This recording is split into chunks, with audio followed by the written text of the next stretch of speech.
This Ag Business Update brought to you by American Implement, indebted to the past, committed to the future. In a moment, the president of the Kansas Livestock Association, Phillip Weltmer.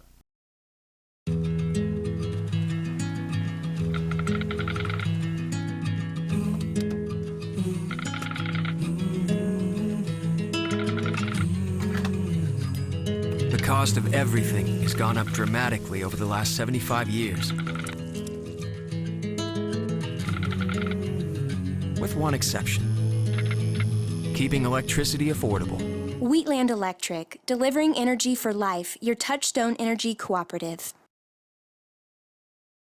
When you've had a best friend for over 50 years, you develop a trust. And the Scott Co-op has been a trusted rural friend since 1957. A co-op keeps money in the area, doing business for and with their members. And that helps keep their hometown thriving with keeping money in the community. Scott Co-op is not just an elevator. It's the rural way of doing business. So, when you see an elevator, remember your friends at Scott Co-op. Well, we're joined now by Phillip Weltmer from Smith Center, who is the new president of the Kansas Livestock Association. In fact, he's my neighbor. Pretty close, you know, in Kansas, if you're just a few miles away, you are. Phillip, first, congratulations. Thank you very much. Okay, so let's get into all this. The membership of the Kansas Livestock Association, very diverse. So you represent all facets of the industry. Let's learn a little bit more about you and your operation. Okay. My operation is in north central Kansas in Smith County, where our ranch headquarters was started in 1955 by my grandfather when he came back from Korea. He kind of wanted to settle back down, and my great-grandfather had managed other ranches and moved around a lot, and he found the 160 acres. He bought it, and we've expanded it from there, and so we're in the same location that Grandpa started. And so my wife and I returned home from after graduating K-State. I met her down there, and we joined the family operation with my dad and mom, as well as my aunt and uncle. And my grandfather was there. He passed away about 2 years ago, but he's very integral in our operation. We had a sale barn operation in Smith Center, Weltmer Livestock Auction Market, and then we had a feed business and feed yard, and we had finished hogs. And we did about everything, you know. So I kind of went towards the cattle side of the operation. I loved genetics and that side of it, and kind of took over the cow herd. Owning a sale barn, we just got calf outwards, bred cows. You know, there was no rhyme or reason to the cow herd, and so probably what I'm most proud about is our genetics and how we've developed it over the years. And in 2021, we were the BIF Commercial Producers of the Year, and really proud of the genetics base that we've built with our cow herd and production-wise. And then we have a farm operation that, when I was younger, it was wheat and milo summer fallow. We're primarily corn and beans with a little bit of wheat as a cover crop, essentially, you know, to get us back into the spring crops. But that's kind of the evolution. And we have 3 kids: a senior in high school, a freshman, and then they're boys, and then our daughter is a 8th grader. So, and they all go to Smith Center High Schools. You are a busy guy in more ways than one. Also, you do have a bit of a history in working in leadership roles in the livestock industry. I remember a few years ago where you went through the ranks of the Kansas Beef Council as well. I did. I started with the Kansas Beef Council Board in 2006, and kind of through the sale barn operation. You know, that's our main collection point across the state, essentially, other than through the the packer side of it. But so I understood and had a knowledge of it, but until I got there and got a full understanding of, you know, what we are doing with those dollars, I truly believe that we are funding projects that promote beef, and know who else is better than the producers, and it is producer-led. I mean, there is groups all over the country that, you know, meet together from all the Federation of State Beef Councils, and we collaborate. And, you know, the beef industry is different, and how it's managed and how everything happens from across the country. And that's probably the neatest thing I've learned through the Beef Council is, you know, how cattle are raised in California versus Florida to New York.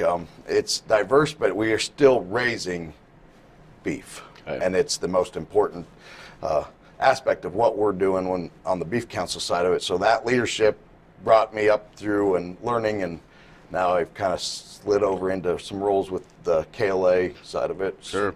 Appreciate it. Phillip Weltmer from Smith Center, the incoming president now of the Kansas Livestock Association, is joining us. We're going to take a break and then kind of talk about where he sees KLA moving in his year as president. We'll do that in just a moment. Wolfter Construction and Irrigation has been around a long time, and a lot of folks have trusted them to design, build, and service all sizes of commercial and on-farm storage for grain and equipment. Wolfter is also known for their outstanding irrigation division, where they stock a complete selection of nozzles, regulators, drops, gear drives, electrical, and structure components. Looking for an electric motor? Wolfter has a large selection in single and three-phase. Next time, reach out to the pros who have decades of experience at taking care of business the right way. Wolfter Construction and Irrigation. Would you like to see something done about high gas prices and low unemployment? Western Place Energy in Campus, Kansas is doing something about it. They're a proud part of Growth Energy, America's ethanol supporters, and they employ 38 people and will be adding more following the expansion. Ethanol fuel not only reduces the cost of regular gasoline, it's good for the environment and keeps money right here in the United States while supporting local rural jobs. Western Plains Energy, doing something for the future. There, it's a little better for all of us. Okay, here we go. And so you can just go off, and if you want to jump up and down, on the table, and we'll, yeah. I know. Part two in 3, 2, 1. Our guest is Phillip Weltmer from Smith Center, the new president of the Kansas Livestock Association. It's a one-year deal, so you don't get too comfortable in that comfy chair, because you won't have time in that comfy chair. You'll be once again heading to D.C. a lot, around the state of Kansas. But let's talk about where you see this next year with the Kansas Livestock Association, based on what you learned at the convention and other things that you and the board are observing. Yep. This fall, KLA is built on producer communication, producer-led communication. And we had roundtables across the state when we intentionally sat there and listened to their concerns, took feedback, and ironically, the same thing or same issues came up at every roundtable. They affected that region of the state different, but they all come back to our number one was just labor. And how do we get that youth to move back to Western Kansas? We've done a wonderful job of convincing or encouraging our students and our young adults to get out there, get an education, and grow. But we have so much that they can bring back in knowledge. But how do we incentivize it? And most of them, their struggle with labor come back to housing. Having that housing, having the infrastructures in those rural communities to handle, whether it's IT for high-speed internet, just water, A lot of the cities were built in the 1950s, adding water lines or having those resources available for them to come home. And so how do we generate that? That's not directly KLA issues, it's the whole state's issues. Mm-hmm. But we're going to be there as a communication of how that's going to affect us, because as you know, agriculture drives every bit of the rural economy. And if we can't make a go of it and have the labor to operate the farms and ranches in our state, we can't help rural America's downtown businesses. We don't have the money to go to the restaurants, the grocery stores, everybody that's on Main Street.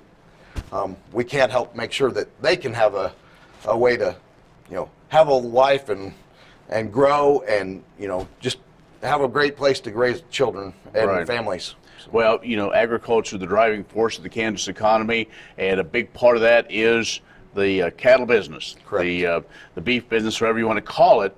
And there are challenges there. We've coming off a pretty good year in the beef business, but we also know the cow herd's going down, going to be small. You're going to have some challenges, because a lot of times they look to that head of the KLA to say, give us some direction.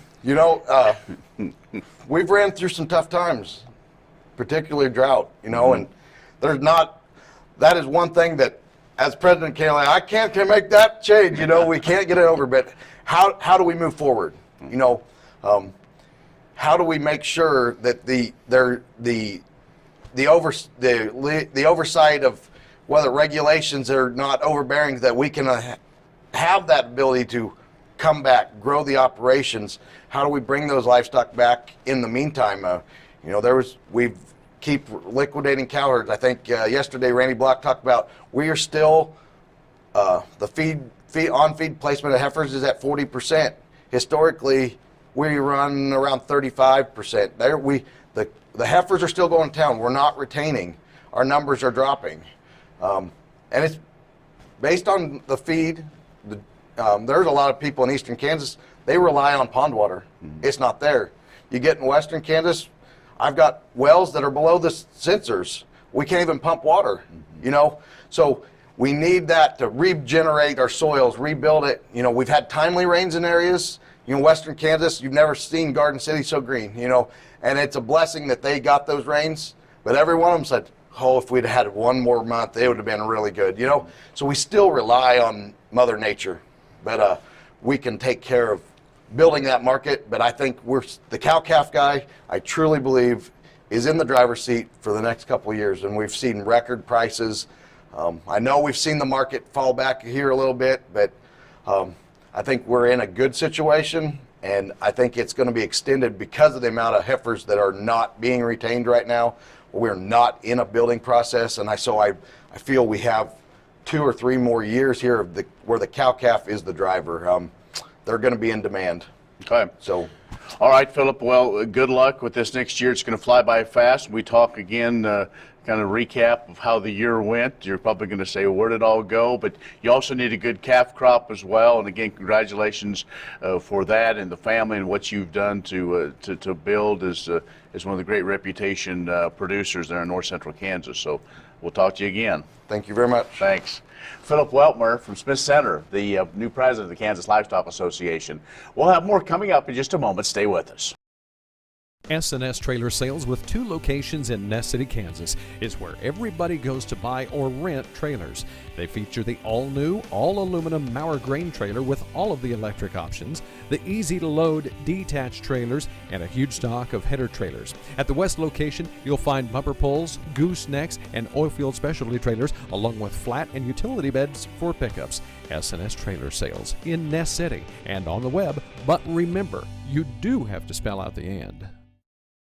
KBUF Radio has agriculture information for you weekdays beginning at 6 with Agriculture Today, 7 to 11. It's the KBUF Morning Show, where we talk to market makers, news makers, influencers, and have the latest agriculture information along with that all-important weather, all to give you the tools you need to make good decisions on the farm and ranch. Follow along on our social media channels, or you can listen to KBUF or any Western Kansas broadcast station online, westernkansasnews.com. I'm Ken Rogers. Thanks for watching.